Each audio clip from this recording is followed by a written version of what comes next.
I think we're live. Welcome to yet another day of Bhagavad Gita Sadhana, day 59, almost at that 2-month mark. Woohoo! I'm excited to be with you today for many reasons, one of which is this is said to be the final day of Magha Gupta Navratri. And it ties into what we've been talking about that we started yesterday, which is the idea of hope. Hope being so important on the spiritual path. Yet, of interest is that Arjuna only comes to the spiritual path when he loses hope. In fact, I was listening to a podcast yesterday, and I'll say more about that in a bit, that said that every true hero on their journey has to go through a period of hopelessness. This is kind of reflected in Navratri, which starts when the moon is darker, and then the moon becomes more and more full as the days go by. And finally, we get to a place where the moon is becoming very bright. And after Navratri, there's generally a day, a 10th day, that's like Victory Day. Yay! It symbolizes the triumph of light over darkness. And then it's bright for a short time more. And then guess what? The darkness returns. So what the world is telling us is there's always a cyclical battle of light and dark, of hopelessness and hope. And one of the verses in chapter 2 of the Bhagavad Gita, verse 69, says that the mark of someone who is progressing on the spiritual path is, and this is often how it's translated, that person can see daytime where others see night, and see night where others see day. So one of the challenges on the spiritual path is realizing that it is a cycle. Everything is a cycle. Life is not linear. We Westerners have to get our head around that. It is a cycle. There will be rising of hope. There will be falling of hope. And the only thing we can control is our reaction to it. And the wise, spiritually advanced person goes, there goes that cycle again. I'm going to choose which end of the spectrum I stay on. When it seems like it's getting darkest, I will be the light. And when it seems that it's light, not to bring anybody down, but just to remind people that there are the seeds of darkness that we have to be mindful of. We sometimes forget that, right? When everything is going our way and everything is joyful, we forget that just around the corner, there could be something dark. We forget that if we're in, like here in this country, there's like a political spectrum that's getting more and more divided.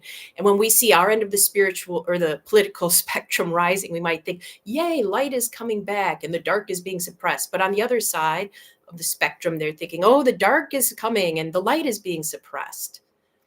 And what we all need to do is realize that whether the moon appears dark or light, it's still there.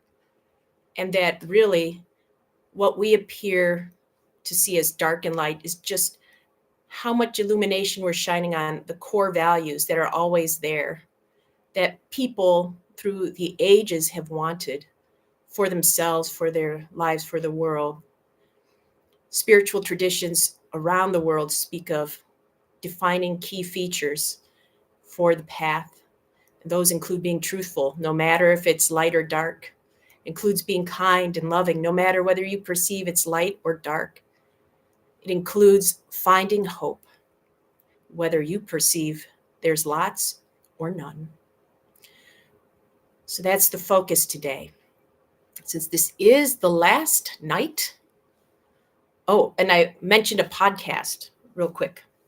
So Night Country, or True Detective Night Country, has an accompanying podcast. And in it, they talk to people who live in Alaska and Native peoples who live up north.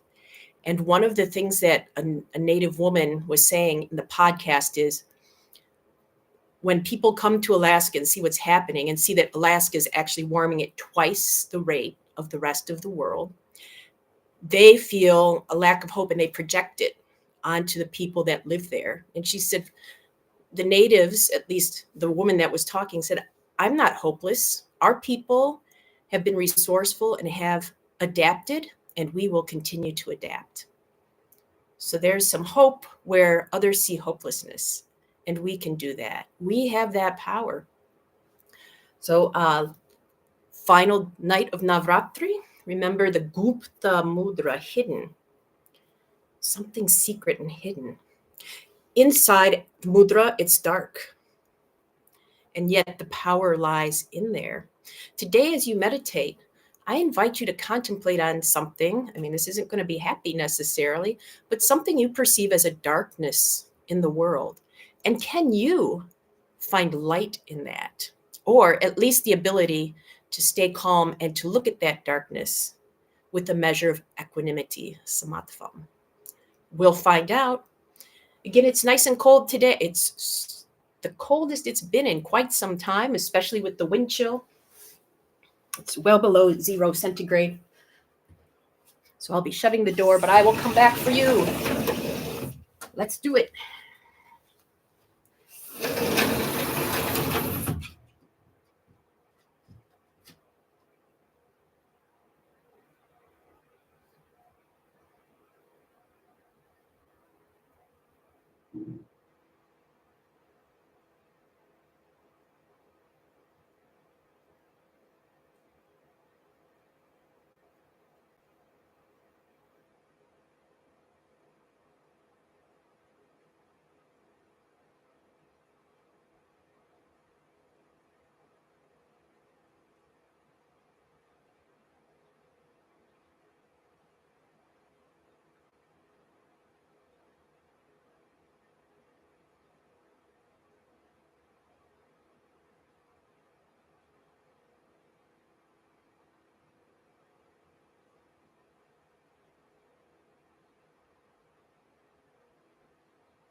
All righty, let's hit the meditation. See you in 5.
We did it. Coming back. Get a little snow off the bone. Awesome. Thank you for being my friends through this. If you're ever wondering what is the weather like there, remember if you look in the comments below the video, I keep a daily almanac. And it includes the theme and to whom the practice is dedicated. So today's practice is dedicated to all those of Iñupiaq heritage and lineage. Please forgive me if I mispronounce that. You find hope, love, and life in the darkness. And as it gets lighter up here in the northern hemisphere, it is getting darker. Light nights are as the days get longer in the northern hemisphere. This is my distraction.